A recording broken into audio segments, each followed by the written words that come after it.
Good morning students. आज हम 8th class की वर्कशीट नंबर 3 को समझने जा रहे हैं। बेटा आपको 3 वर्कशीट, इससे पहले 2 वर्कशीट आ चुकी हैं। आपका चैप्टर नंबर 1 कंप्लीट हो चुका है। अगर आपने नहीं किया है, कोई प्रॉब्लम आ रही है तो आप मैसेज करो कि मैम हमारा चैप्टर नंबर 1 नहीं हुआ है, 2 नहीं हुआ है। लेकिन हमारे अकॉर्डिंग चैप्टर नंबर 1, 2 और 3 कंप्लीट हो चुका है। अगर किसी भी बच्चे को प्रॉब्लम आ रही है तो वो मैसेज करे कि मैम हमें हेल्प कर दो, कैसे करना है, हमारे पास बुक नहीं है या हमारे पास नोटबुक नहीं है।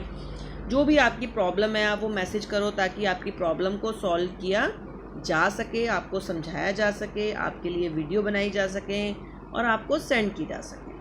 आपको जो वर्कशीट है मैथ्स की वो ट्यूसडे को आती है, तो ट्यूसडे को जो वर्कशीट आएगी वो आपको सेम डे सेंड करनी है। ट्यूसडे का काम ट्यूसडे को ही सेंड करना है। बाकी आपको डेली असाइनमेंट भेजी जाएंगी और उन असाइनमेंट्स में जो मैथ्स का रिलेटेड काम है वो आपको करना है। आपको डेली अपना काम डेली सेंड करना है। ऐसा नहीं कि आप संडे को अपना काम सेंड कर रहे हैं। तो छोटी छोटी वर्कशीट आपको डेली असाइनमेंट्स बना के दी जाएंगी और ट्यूसडे को आपको ये वर्कशीट दी जाएगी। ट्यूसडे को आपको असाइनमेंट नहीं आएगी। तो आई थिंक मेरी तरफ से क्लियर हो गया होगा। अब हम आ जाते हैं वर्कशीट पर और देखते हैं कि इस वर्कशीट में क्या समझाया गया है। इस वर्कशीट में हमें नेगेटिव रैशनल नंबर्स के बारे में समझाया गया है। First is Isha withdrew ₹1500 from the bank. Isha ने 1500 रुपये 1500 रुपीज़ बैंक से निकाले।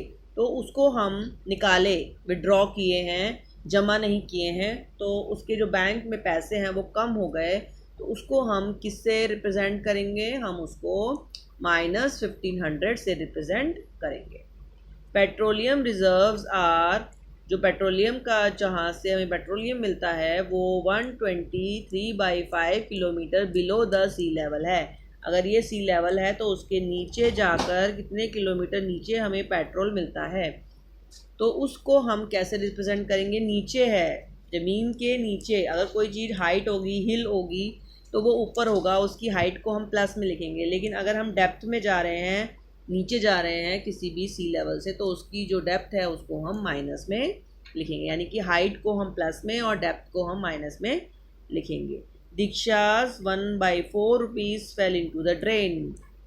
नाली में यानी कि ड्रेन में गिर गए उसके पैसे, तो खो गए उसके पैसे। अगर हमें मिले हैं तो प्लस होगा और हमारे खो गए हैं तो माइनस होगा। अब हम आ जाते हैं, my motorbike is park 2 floor below in the malls. आपने देखा होगा जब हम पार्किंग में जाते हैं, लिफ्ट लगी होती है तो लिफ्ट पे फ्लोरिंग्स होती है। तो एक जो ग्राउंड लेवल होता है उसको हम ज़ीरो कह देते हैं, ज़ीरो लेवल है। फर्स्ट फ्लोर, सेकंड फ्लोर, उसके बाद थर्ड फ्लोर, फोर्थ फ्लोर, ठीक है। लेकिन अगर हम नीचे जा रहे हैं, पार्किंग जो है वो ग्राउंड फ्लोर के नीचे होती है, तो उसको A1 A2 भी कहते हैं, कहीं कहीं अलग अलग सिंबल से यूज़ होता है। उसको -1 हो जाएगा। जब हम एक फ्लोर नीचे जाएंगे तो उसको -1 लिखेंगे और 2 फ्लोर जाएंगे तो -2 और 3 फ्लोर जाएंगे तो -3। अब हम यहाँ पर 2 फ्लोर नीचे जा रहे हैं, 2 फ्लोर बिलो, 2 फ्लोर्स बिलो, तो हम -2 से इसको रिप्रेजेंट कर रहे हैं। Temperature of Ladakh is 16 degree less than zero. Zero से 16 डिग्री कम। अब आपने नंबर लाइन पढ़ी थी अभी लास्ट वर्कशीट में, तो आपने 0 लिखा था और 1 2 3 4 5 लिखा था। लेकिन जब हम इंटीजर्स को एक्सप्रेस करेंगे तो -1 हमारे -2 इस तरीके से नंबर लाइन पर आते हैं। तो अगर हमारा 16 डिग्री कम हो जाए तो हम उसको -16 से रिप्रेजेंट करते हैं। क्लियर है ये पॉइंट? अब हम आगे बढ़ते हैं अपनी वर्कशीट में और देखते हैं कि इसमें क्या समझाया गया है। इसमें बताया जा रहा है कि a rational number which is neither positive nor negative वो ज़ीरो होता है, ठीक है। और रैशनल नंबर जो है वो होल नंबर भी हो सकता है, फ्रैक्शन भी हो सकता है, पॉजिटिव भी हो सकता है और नेगेटिव भी हो सकता है। अब जो क्वेश्चन पूछा गया है वो है विच वन इज़ ग्रेटर, -26 और -7। आपको बताना है कि -26 बड़ा है या -7 बड़ा है। तो हमें देखना है, इसके लिए के लिए एग्जाम्पल दिया गया है, Chintu has loss of 26 rupees, Pintu has a loss of 7 rupees, which is who is in better condition. अगर हमें 26 रुपीज़ का लॉस हुआ है और अगर हमें 7 रुपीज़ का लॉस हुआ है तो कौन फ़ायदे में है, हु इज़ ग्रेटर। तो यहाँ पर देखा जाएगा कि पिंटू जो है जिसका सिर्फ 7 रुपीज़ का लॉस हुआ है वो बेटर कंडीशन में है। इसका मतलब -7 -26 से बड़ा है। इसको हम एक तरीके से और समझ सकते हैं कि हमारी नंबर लाइन जो होती है उसमें नंबर ऐसे बढ़ते हैं, इस किस तरफ, राइट हैंड साइड की तरफ बढ़ते हैं और लेफ़्ट हैंड साइड की तरफ घटते हैं। तो अगर हमने सेंटर में 0 लिया है और यहाँ 1 लिया है, यहाँ 2 लिया है और यहाँ 3 लिया है, इसका मतलब 3 जो है वो 2 से बड़ा है, क्योंकि राइट हैंड साइड पे जो नंबर आएगा वो बड़ा आएगा। लेकिन अगर मैं उल्टे डायरेक्शन में लिखती हूँ -1 -2 -3, तो अगर मैं कहती हूँ -3 -4, तो यहाँ पर जो नंबर राइट हैंड साइड पर होगा वो बड़ा होगा। -1 राइट हैंड साइड पर है और -4 लेफ्ट हैंड साइड पर है, तो इन दोनों नंबर्स में से राइट हैंड साइड वाला -1 बड़ा होगा। इसका मतलब कि जो नेगेटिव होते हैं नंबर्स उसमें हमारा बड़ा नंबर जो है वो स्मॉलर होता है और जो छोटा नंबर होता है वो बिग होता है, वो ग्रेटर होता है। ठीक है, तो हमें इस तरीके से समझना है। तो rational number is negative when numerator and denominator contain opposite size. अब रैशनल नंबर हमारा फ्रैक्शन में होता है, जैसे कि P/Q 4/5 है। अगर यहाँ पर दोनों अपोजिट साइन के होंगे, यानी कि 4 अगर प्लस है और 5 भी प्लस है, तो ये हमारा जो रैशनल नंबर है वो प्लस में रहेगा। अगर हमारा 4 माइनस है और उसके अपॉन में डिनोमिनेटर भी माइनस में है, तो भी ये प्लस में रहेगा, क्योंकि माइनस से माइनस हमारा कट हो जाएगा और हमारा जो नंबर है वो प्लस में ही रहेगा। तो हमारा जो नंबर है वो नेगेटिव कब रहेगा, नेगेटिव हमारा नंबर तब रहेगा जब हमारा न्यूमरेटर और डिनोमिनेटर अपोजिट साइन के होंगे। यानी कि अगर न्यूमरेटर माइनस है तो डिनोमिनेटर प्लस होगा, और अगर न्यूमरेटर प्लस है तो डिनोमिनेटर माइनस होगा। जैसे कि अगर हमारा ये 5 है, ये प्लस है, तो अगर हमें इसे नेगेटिव रैशनल नंबर बताना है तो ये -7 होगा, क्योंकि ये प्लस है। अगर ये -5 है तो ये +7 होगा, तभी ये पूरा नंबर नेगेटिव होगा, वरना ये नंबर क्या हो जाएगा, पॉजिटिव हो जाएगा। तो इस तरह के 2 नंबर ही हमारे नेगेटिव रैशनल नंबर होते हैं, बाकी नंबर जो है वो हमारे पॉजिटिव रैशनल नंबर्स होते हैं। अब कंपेयरिंग रैशनल नंबर्स, अगर हमें रैशनल नंबर को कंपेयर करना है कि कौन छोटा है और कौन बड़ा है, तो हम कैसे इनको कंपेयर करेंगे। तो हम क्या करेंगे, हम इनको क्रॉस मल्टीप्लाई करेंगे।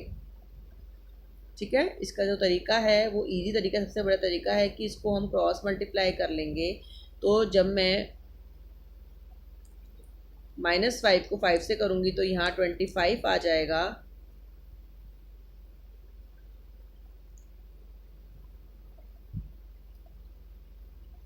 लेकिन अब इससे पहले मुझे ये ध्यान रखना है कि जो मेरे नंबर हैं वो दोनों सेम होने चाहिए। मतलब कि इनमें जो ये नंबर तो दोनों सेम दिए हुए हैं, इसमें सिर्फ साइन का फ़र्क है। -5/7 लिखें या हम 5/-7 लिखें, ये एक ही बात है, क्योंकि सिर्फ साइन का डिफरेंस है ऊपर नीचे। इस साइन को हम नीचे भी लिख सकते हैं और इस साइन को हम ऊपर भी हटाकर लिख सकते हैं। तो ये नंबर दोनों क्या हैं, इक्वल हैं, कोई भी बड़ा छोटा नहीं है।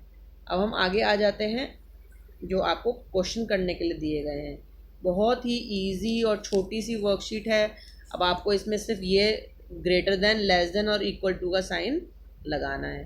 तो यहाँ पर ये फर्स्ट में आप देख सकते हो ये दोनों सेम हैं, इक्वल टू का साइन आ जाएगा। ये देखो यहाँ पर ये 0/100 है, ये 10/100 है, तो कौन बड़ा होगा, 10/100 बड़ा होगा। तो इसमें जो साइन आएगा वो बड़े का साइन आ जाएगा। -2 और -1 में कौन बड़ा है, क्या बताया था मैंने, जब नंबर नेगेटिव्स होते हैं तो जो छोटा होता है वो बड़ा होता है और जो बड़ा है वो छोटा होता है। तो -1 बड़ा होगा तो हमारा ये वाला साइन आ जाएगा। इसमें एक नंबर नेगेटिव है और एक पॉजिटिव है, तो पॉजिटिव नंबर हमेशा बड़ा होगा। ये दोनों नंबर सेम हैं तो ये इक्वल हो जाएगा। यहाँ पर हम देख सकते हैं कैसे करेंगे इसको हम, इसमें दोनों नंबर पॉजिटिव हैं, इसमें हम क्रॉस मल्टीप्लाई करके निकाल सकते हैं। अगर हम इनको क्रॉस मल्टीप्लाई करेंगे तो यहाँ पर आएगा